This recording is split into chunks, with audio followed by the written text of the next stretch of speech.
Hello everyone, glad to be back. Today is 25th of June, now it's 2:30, middle of the day by Moscow time. I'm Levan Gudadze and this is my first update, in which I will share all the main news that are making headlines in Russian media outlets and Russian language pages on different internet platforms. Second update will be a little bit late on my Patreon page, in which I will share additional news that will be reported by Russian media, and also I will summarize previous week and I will try to answer on some questions that I will see in comment sections. Today is Sunday, so I will upload on Patreon informal talks program with that name.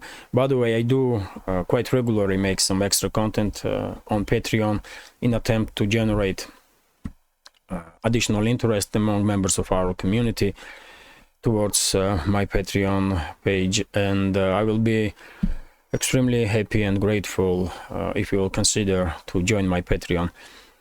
It's a major lifeline for this project, for this channel, and maybe it will be possible to reach 100 subscribers before end of this summer, which will be kind of guaranteed that I will have enough sources to continue this work, to develop this project and the channel. That's been said, let's talk about news now, and I will start with Russia and situation here. Of course, you all know that yesterday late afternoon agreement was reached between PMC Wagner leader Evgeny Prigozhin and Kremlin with the participation of in this negotiating process with participation of President of Belarus Lukashenko, and as a result of negotiations, agreement was reached to de-escalate, and I did spoke about it in my yesterday's second update, so I will now just share with you latest information that we have, which is that PMC Wagner units left Rostov. PMC Wagner columns that were moving towards Moscow did stopped and turn around. They are moving now in the direction of their field bases. And by the way, yesterday late afternoon, press spokesman of Russian President Dmitry Peskov did share with public additional information, and he did said that as a result of agreement, Russian side will drop criminal charges against Prigozhin, but he will flee Russia, he will leave Russia and move to Belarus as a part of agreement, and no PMC Wagner fighters will be punished for participating in this armed rebellion, as Russian president did characterize events that did take place in Russia during previous 2 days. So main point is that after this agreement was reached and announced, it was great relief, of course, for Russian society and for everyone in Russia, and situation was tense but calm yesterday during the developments around Wagner and its movements, but from yesterday afternoon, after we all learned that there was agreement to de-escalate, of course situation became much more calmer, and nothing will tell you, if you go around Russian cities, just anywhere, nothing will tell you that just 12 hours ago, let's say 12 to 16 hours ago, it was extremely difficult and tense situation in state. So everything is okay now. And by the way, before I will talk about Prigozhin's move to Belarus, which is in my opinion very important point or topic, let me also share with you additional information that Peskov did spoke about, which is a leadership of defense ministry. Peskov did said that according to his knowledge, during the negotiations with Prigozhin, topic of personnel in defense ministry was not discussed. I do understand why Peskov said this. Maybe he did not know all the details about negotiations, but my personal take on it is that I guess topic of leadership of defense ministry was definitely discussed during negotiations because it was a major issue that Prigozhin had. And I guess in coming weeks, maybe months, there will be some changes in leadership of Russian Defense Ministry. That's my prediction. No official statements have been made about it. It's just my guess that in coming weeks or months, Defense Minister Shoigu, Head of General Staff Gerasimov, and their deputies, not all of them, but majority of the deputies will be replaced with some other personalities. But overall situation, which is a main topic, of course, situation is calm in Russia. And as I said, man, nothing will tell you that just day ago it was a very tense and difficult situation in the country. By the way, RIA Novosti is reporting that PMC Wagner units did left Rostov. I did share yesterday afternoon on my Telegram page video and photo footage from Rostov. This is, for example, it's plenty of videos really when how PMC Wagner fighters and how people in Rostov did react on information that there was agreement on de-escalation. Everyone was joyful and happy about it. Of course, no one wanted any escalation, and everyone was happy that sides did reach agreement.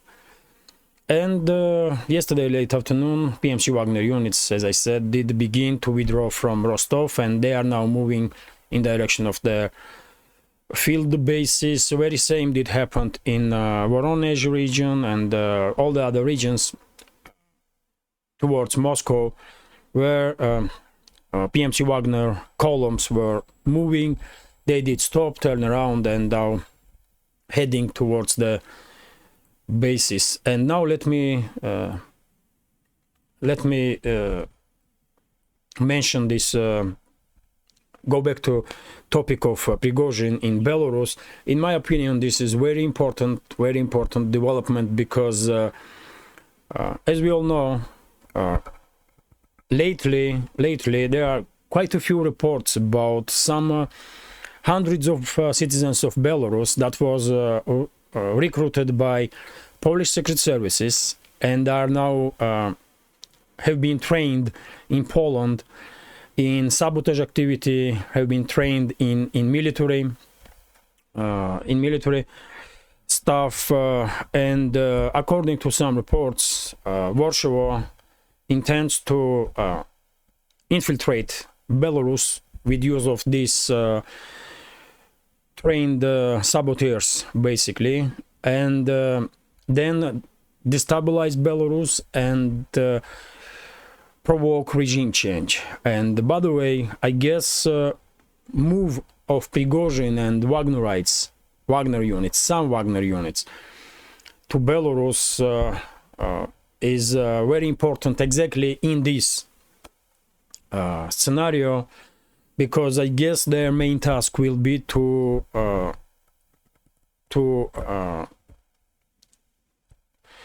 be concentrated on any possible threats from Poland, Lithuania, Latvia, from which some saboteurs may try to enter Belarus to conduct some sabotage activity, terrorist activity, and to somehow provoke regime change.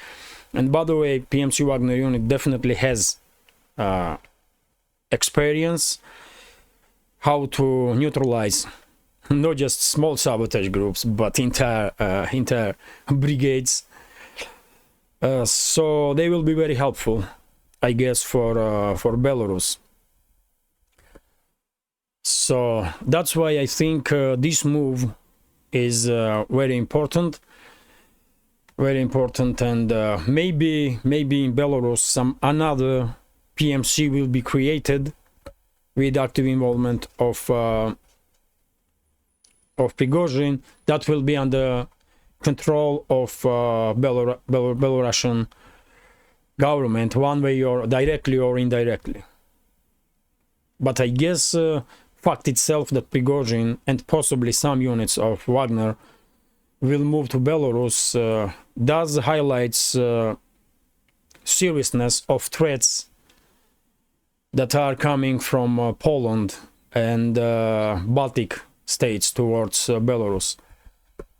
By the way, let me continue now, and as I said, PMC Wagner units are now moving towards their field bases, and TASS news agency is reporting that head of Ahmad Special Forces, Abtia Alaudinov, did make statement that Ahmad Special Forces also going back to zone of special military operation. As you know, Ahmad Special Forces went towards Rostov yesterday, and thankfully there was no clashes between the sides. And as I said, man, the escalation was breath of fresh air, so needed a breath of fresh air, because situation was truly tense. And even though nobody was panicking, and society did prove, in my opinion, that it is united, but still there were some dangers that things may get out of hand and escalate in extreme terms very rapidly. And as I said, man, it was a huge relief when President of Belarus and his press service did share with public information about agreement to de-escalate. And by the way, TASS news agency is also reporting that yesterday late afternoon, Putin had a phone call with Lukashenko and thanked him for his active participation in negotiating process. And by the way, Lukashenko truly did play very important role, and he did prove that he is in charge. He's very much active and in charge of things. You know, he's well, he proved that he is a very capable politician.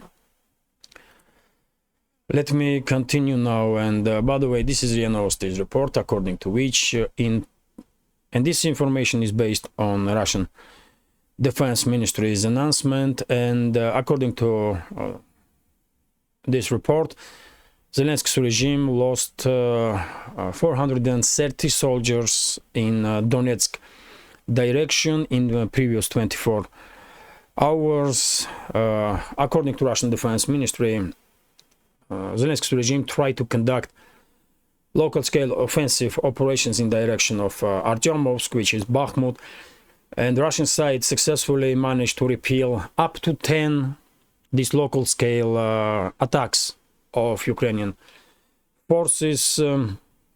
And as a result of these clashes, Zelensky's regime basically lost one tactical battalion group, because 430 soldiers, it's we can say it's battalion. And also during that clashes, 11 armored vehicles of Zelensky's regime were destroyed, armored personal carriers, seven other type of armored vehicles, 3 pickup trucks, and also 1 howitzer D-30. So there was some very serious clashes in direction of Bakhmut or Artyomovsk. Probably you did notice that during the previous days I did mention quite a few times that forces of Zelensky's regime in direction of Bakhmut probably did run out of steam because they were not that active in that on the flanks of Bakhmut, but there were some reports that Zelensky's regime was sending some reinforcements in this direction, and possibly they did arrive. And yesterday, while all of Russia was concentrated on the developments inside Russia around in regards to PMC Wagner, and the entire world was basically watching how the situation developed. Very same time, Zelensky's regime did try to use this kind of chaotic situation to conduct offensives in direction of Bakhmut with the new fresh reserves in this area. And according to Russian Defense Ministry, they did fail. The Ukrainian side is reporting that they did manage to achieve some success in Bakhmut direction, but by the way, even this pro-Ukrainian map not really acknowledging any significant success on part of Zelensky's regime.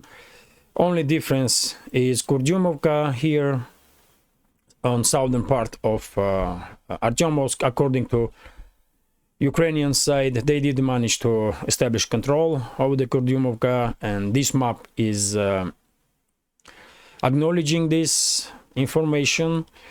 But according to Russian side, Kurdyumovka is under Russian control, so it's difficult to say what is happening in this direction right now, but I guess during the day we will learn some more information, and of course I will share additional news on my Telegram page.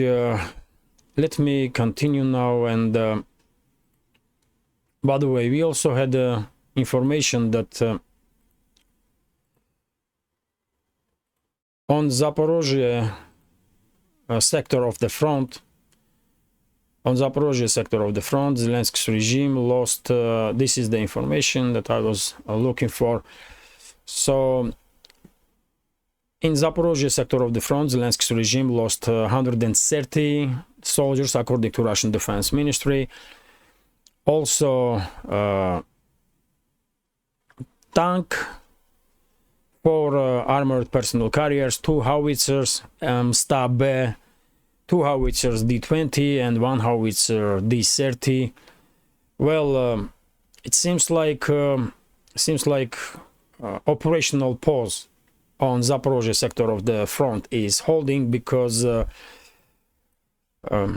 number of casualties on part of Zelensky's regime is quite low in comparison to previous days, especially if we are comparing situation with the first week of the offensive. But still according to reports on Ukrainian sources and Russian sources, local scale offensive operations are taking place by Ukrainian forces on constant basis, and they are trying to move forward little by little, step by step, and in some areas they are managing to achieve some success, even though they are quite far away from first line of defense. They not yet reach first line of defense, and as time goes by, less and less chances Ukrainian forces do have to achieve any breakthroughs in this sector of the front, in Zaporozhye sector of the front. Even though, according to some sources, Zelensky's regime do have strategic reserves, about 50 to 60,000 military personnel at least. So Zelensky's regime do have enough force to continue this pressure in Zaporozhye sector of the front line for quite some time. Question is, will Zelensky's regime risk it all? Will Zelensky's regime risk his last reserves or no? And of course, answers lies in position of Washington and London. If they will demand, and they are basically demanding continuation of this so-called offensive, then Zelensky don't really have a chance other than obey orders from his Western masters and sacrifice last reserves that Ukrainian army has. And when it comes to overall situation on the front line, Zaporozhye, I just spoke that Zaporozhye sector of the front is basically operational pause with local scale skirmishes between the sides, and Zelensky's regime is still unable to reach first line of defense of Russian armed forces. Kherson region is mainly artillery duels. There were some reports that Ukrainian forces did try to cross the Dnieper River, but at least on Russian language pages in internet, I did not find any confirmation of this information. Of course, I will monitor situation, informations from Zaporozhye region or about Zaporozhye or Kherson region, and I will share additional news on my Telegram. But for this moment, it's mainly artillery duels between the sides. But I did say quite a few times, many times basically before, that Zelensky's regime will definitely become more active in Kherson region, and because water level is significantly dropped in the Dnieper, I guess in coming days or weeks, Zelensky's regime will try to conduct massive crossing of the Dnieper River in Kherson region to somehow create for Russian side additional problems on this land bridge between Crimea and Russia. But I guess Russian side is ready to repeal any possible Ukrainian offensive operations in Kherson region. When it comes to Donetsk direction, it's always very active. Marinka, main hot point, and this settlement is still divided between the sides, even though recently, in recent days, there were reports that Russian forces managed to achieve some significant success in direction of Marinka, and same goes for Avdiivka. I don't see any photo or video confirmation of information that Russian forces enter Avdiivka, but there was some reports about it, that some Russian units enter southern part of Avdiivka. But yet again, for this moment, I did not see any photo and video confirmation of that. There is heavy fighting going on in area of Belogorovka, that's Seversk direction, and according to some reports, Russian side do have some success in this area, but during the special military operation, this area, Belogorovka and surrounding area, quite a few times did change hands, and I guess before large-scale Russian offensive operation, Belogorovka will stay disputed between the sides, and some heavy clashes in direction of Liman also, and in direction of Kupiansk. Here, Russian forces did had some significant success, and forward units of Russian forces are basically in 1 or 2 kilometers away from Kupiansk itself. But recently, in recent hours, at least previous 24 hours, I did not see any reports of Russian movements in direction of Kupiansk. So maybe it's some kind of operational pause also in Kupiansk direction when it comes to Russian activity, because in previous days Russian forces were very active in Kupiansk direction and did manage to achieve some surprising some successes, which was surprised because I guess no one did expect it, that while Ukrainian forces are conducting their counteroffensive in the southern front, Russian forces will attack in the north. but that's what did happen, and Russian forces did manage to basically reach suburbs of Kupiansk.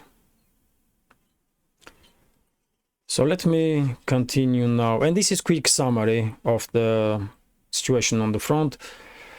By the way, there are not that many informations about Frontline and developments in zone of special military operation, because as we all do understand, all the attention during the previous 24 to 48 hours were directed towards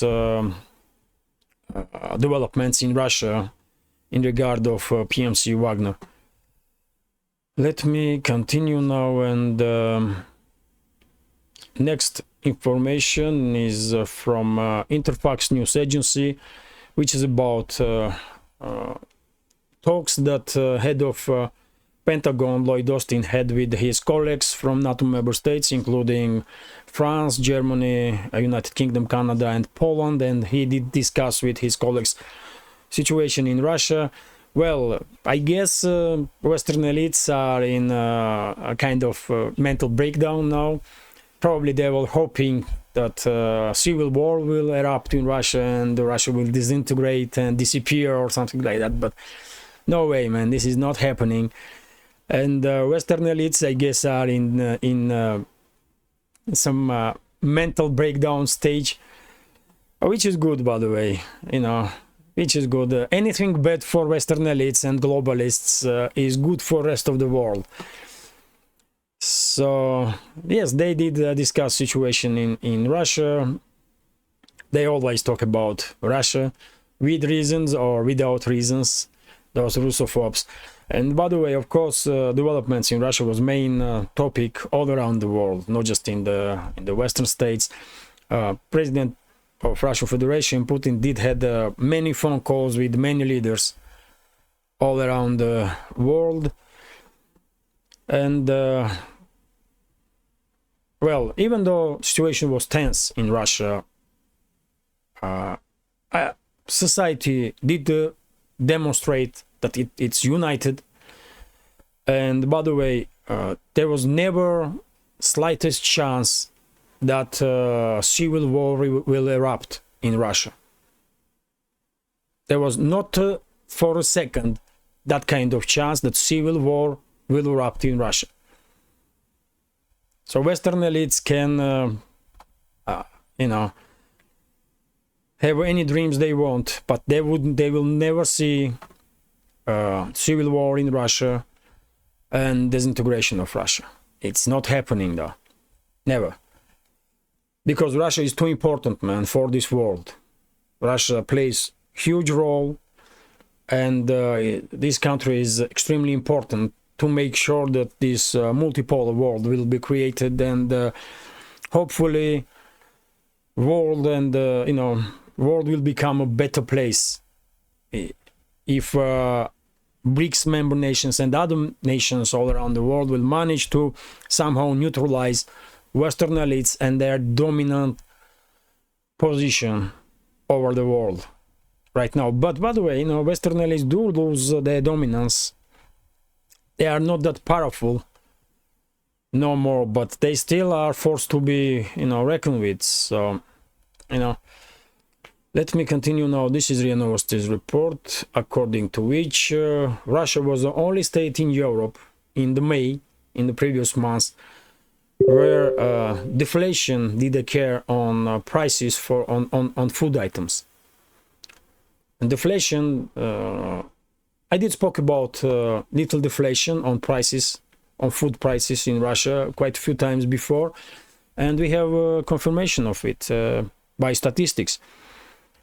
Of course, we are not talking about that prices on the food did drop like 100 or 50, 20 or more percentage, but prices did drop significantly. This is seasonal stuff, I do understand that, but still, according to RIA Novosti, Russia was the only state in Europe with the deflation on food prices.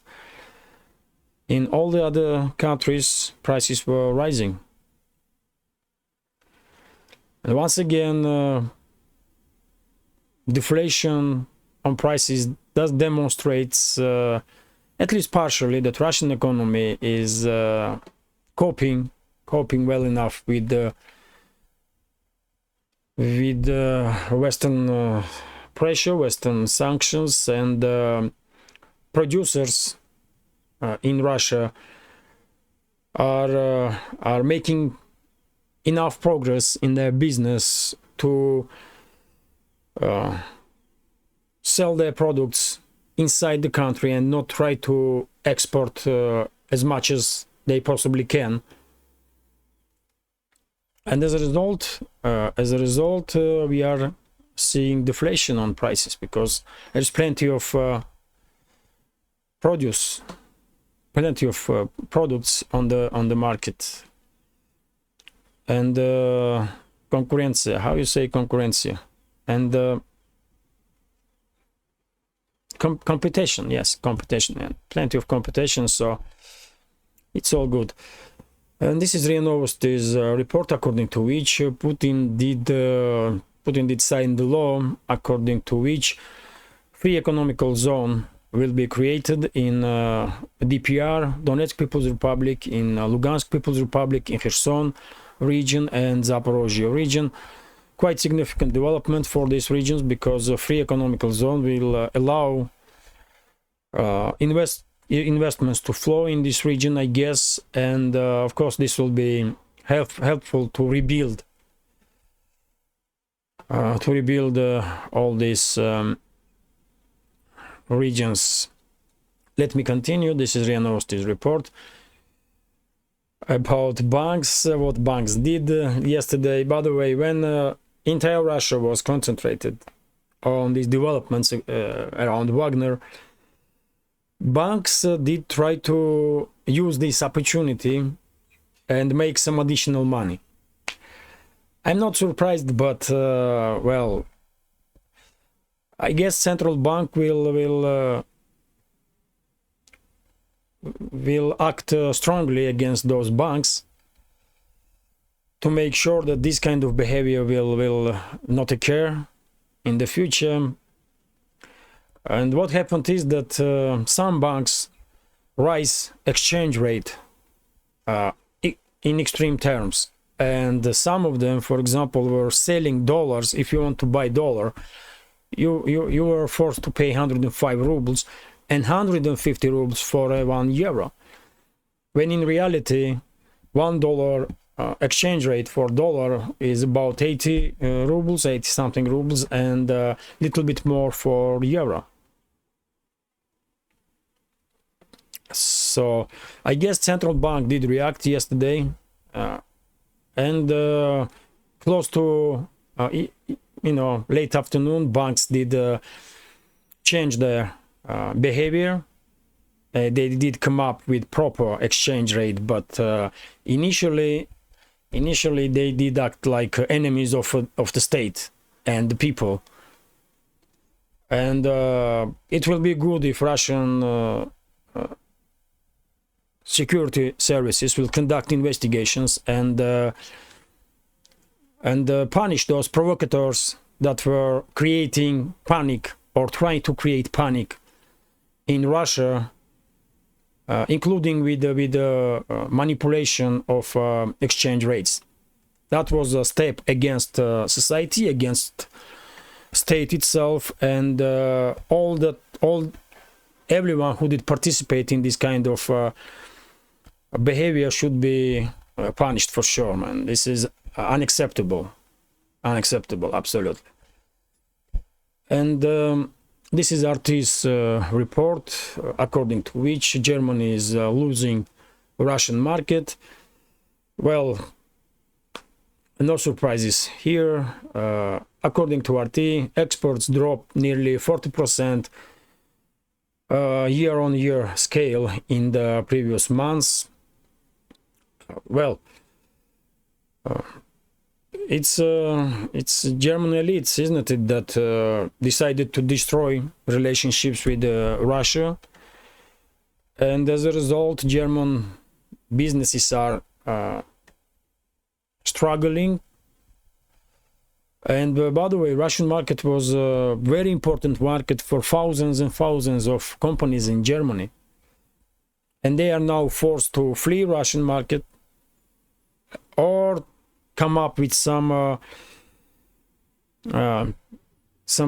other routes, other ways to stay somehow on Russian market, which is includes creating of new companies, new brands, so that these new brands will operate in Russia on behalf of these companies, Western companies. Many well-known brands, worldwide known brands, did act this way, and big German companies will also probably do the same. But when it comes to small businesses, when it comes to medium businesses, for them, losing Russian market is definitely a big blow. And according to, just recently I did read some article according to which tens of thousands of businesses did shut down in Germany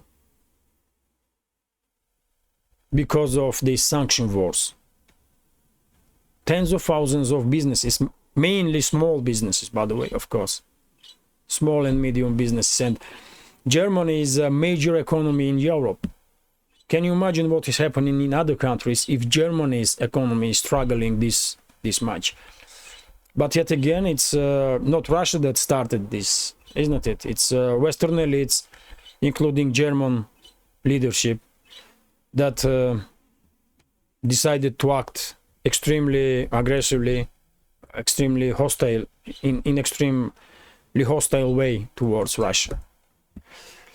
And unfortunately, economies and businesses and ordinary citizens are now paying for this madness of Western elites. And by the way, this is it for now. I hope you will find this relatively short update interesting, and if so, please hit that like button, leave some commentary about any topic you like, and if you can, please share links to my videos or my channel with your friends on Twitter, Facebook, Telegram, or any other platform that you are active on. That should help greatly to reach wider audience. And if you think this channel is interesting, useful, and deserves to exist in this field of news and political commentary, please consider to support with small donations through PayPal, Buy Me a Coffee, or by subscribing to my Patreon page. You will see links under this video in the description box and in the pinned comment. This is it for now. I hope you have a great weekend, and I wish you a great day and successful upcoming new week. Take care.